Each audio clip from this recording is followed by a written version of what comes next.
Hey, what's up, ladies and gentlemen? Juan Pablo here from 100% Finance. I have a good friend of mine and business partner, Brandon Barnes. What's up, Brandon? How's it going?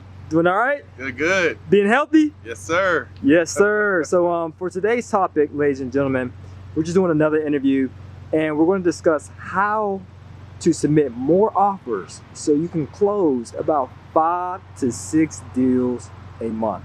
So he's well able and capable and qualified to share with you a few tips about doing so. So Brandon, the floor is yours. Let's go ahead. How can a person get started doing that? Yeah, look, it comes down to having an automated and repeatable process in your business.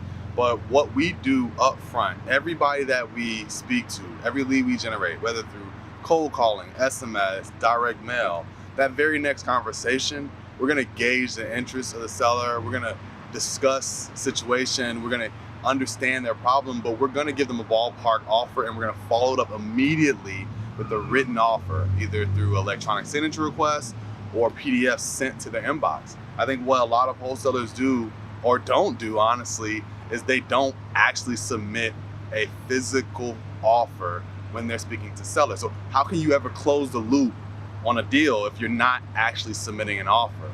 But once you start submitting more offers, sending more offers, you will do more deals, guaranteed. So pretty much quantity over quality. 100%. I mean, it doesn't even have to be the perfect offer. I know a lot of times you want to get there, you want to look through everything in the property, get all the repair estimates. You might even want to get a contractor out there. You're wasting time. Well, I've sent 5 more offers in you while you were just reviewing this one lead and trying to get the best offer, which may not work for that seller. So we definitely have a quantity over quality because we just want to use that offer as another marketing piece to continue the conversation with the seller, so that when we're talking on the phone, we're talking dollars and cents, details of the offer, not just generally having a conversation about what's going on today. We want to be talking getting straight to business. Exactly. And I agree with you 100% because that's one of the things I share is shoot first, ask questions later. Because some people are like, you know what, I'm gonna ask questions first, and then guess what? Some other savvy investor like Brandon will shoot that offer first, and then after he gets that thing under contract, then he may start asking questions or take a look at the property, perform due diligence or what have you. But again, that's after the offer's submitted, and that's after the property's under contract. 100%. Most beginners, they do the exact opposite. They ask a bunch of questions, and the seller's like, all right, I'm getting tired of this person asking all these questions. 100%. Look, in your business, if you have this silo where you have somebody that's generating leads, you have that acquisition manager that's calling through, talking about the property, making offers, and then they're actually having an administrative assistant or somebody submit those offers, and instead of follow up back to themselves to follow up on all the offers sent. So when my acquisition manager comes in every day, he's speaking to new leads, he's speaking to the offer sent leads, people that we've already sent offers to, and then he's continuing on with his regular follow-up. So he knows what he's doing each and every day, and it's just continuing to power down through those leads until we get something signed and under contract. Have a business, guys. Have a repeatable process instead of just out here hustling real estate. You just defined, I was just about to ask a question, but you just defined it right there. What's the difference between a hustle and a business?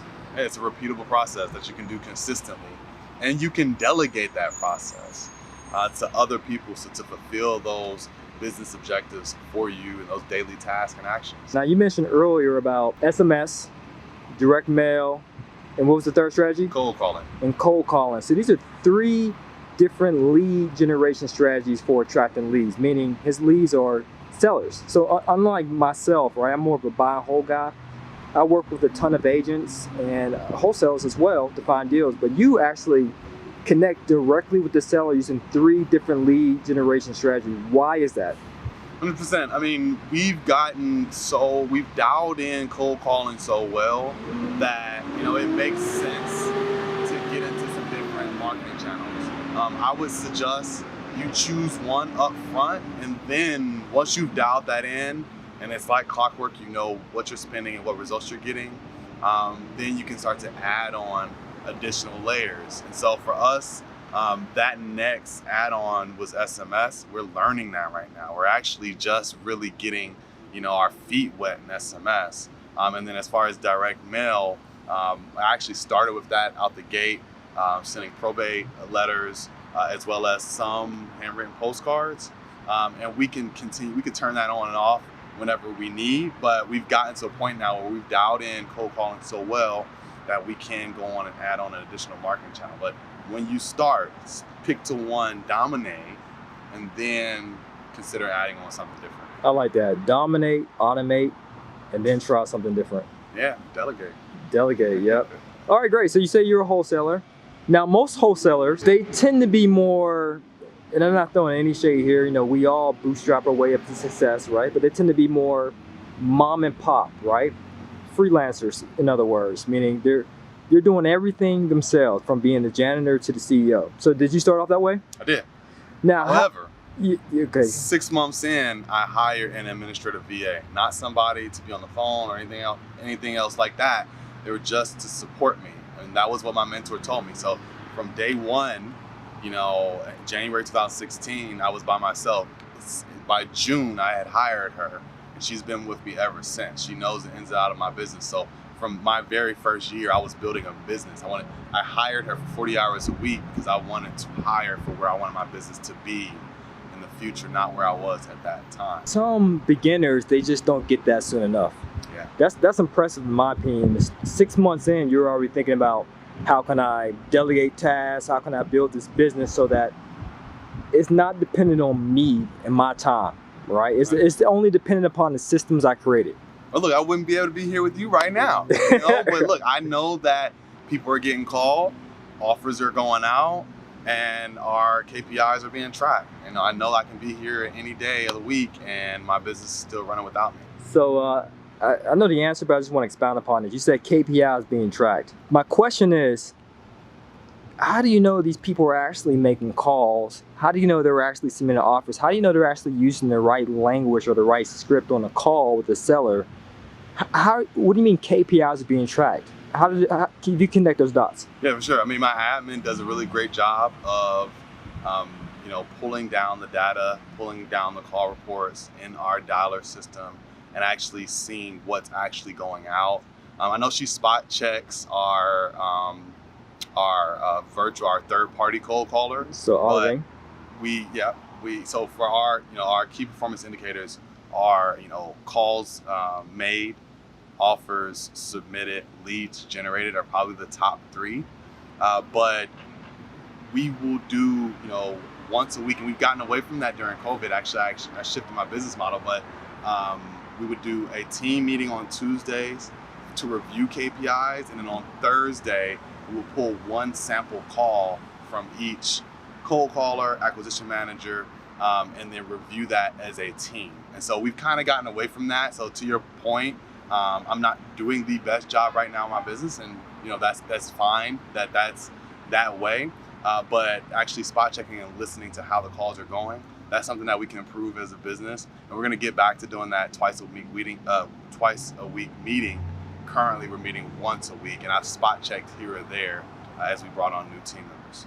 Excellent, excellent. So it's one thing I realize in business, now I'm sure you have too, Brandon, that not only do you need to know the skill set of real estate investing, you also got to obtain the soft skills in regard to being a business owner. 100%. Right? So whether you're at a restaurant, or whether you have a wholesale operation, buy a whole online educational company, whatever the case may be, even though the product you're selling may be different, but you still have to acquire that business acumen. So the question is, what will be your top business related books, maybe the top 3, that helped you get to where you are today? Good question. I think the E-Myth was one of Michael the first. Gerber. Yeah, Michael Yep. Gerber, and I would suggest that, you know, somebody read that first. Traction helped us get further along. That's once we Smart, started. right? Is it Smart? Or Gina Traction Wickman? is Gina Wickman. Gina Whitman? There's a few others, but I would suggest that the one thing was a book. That's the Keller Gary Williams guy, right? Kellerman, Yeah. that was very helpful, and that actually helped me realize that, like, the one most important thing was for us sending offers. Like, if I could send offers virtually without going to every appointment, it just made everything else easier. So that was a really, really big thing for me. And now I'm at that point where I'm teaching and coaching just that. You know, if you go over to sendmoreoffers.com, you'll be able to see a little bit more about what that coaching program looks like. And I'm super excited to continue to help and work with others on that very thing.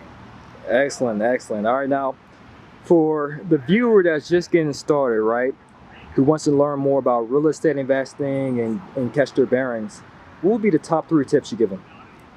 Oh, so my 3 keys to success: consistency, continuous learning and development, and networking and mentorship. You have to be consistent in everything that you do, continue to learn and develop yourself, and then seek out a mentor and continue to build your network. With those 3 things, you too can have success in this business. So what are they again, one more time? Consistency, continuous learning and development, networking, and mentorship. I like that. So the 3 C's. Yes, sir. Consistency, continued education, and coaching. Yep, I like it. There you go. So you can give me my check later in the mail. Yeah, right? All right, guys. So there you have it. Just something short and sweet. This is Brandon Barnes, one of the top wholesalers here in Atlanta. You do other markets too, right? Atlanta, North Carolina, Charlotte, and we'll do Illinois, but mainly Atlanta. If you have any deals in Atlanta, let me know. This is my city. Yeah, so we typically focus on buy and hold, but if you're looking for a buy and hold property in Atlanta, Georgia, this your guy. What's your website one more time? Go to sendmoreoffers.com. All right, there you have it, ladies and gentlemen. Brandon Barnes, thank you, sir, for your time. As always, guys, this is to your success. Yes, sir. Continue to earn passively, live passionately. Peace. See ya.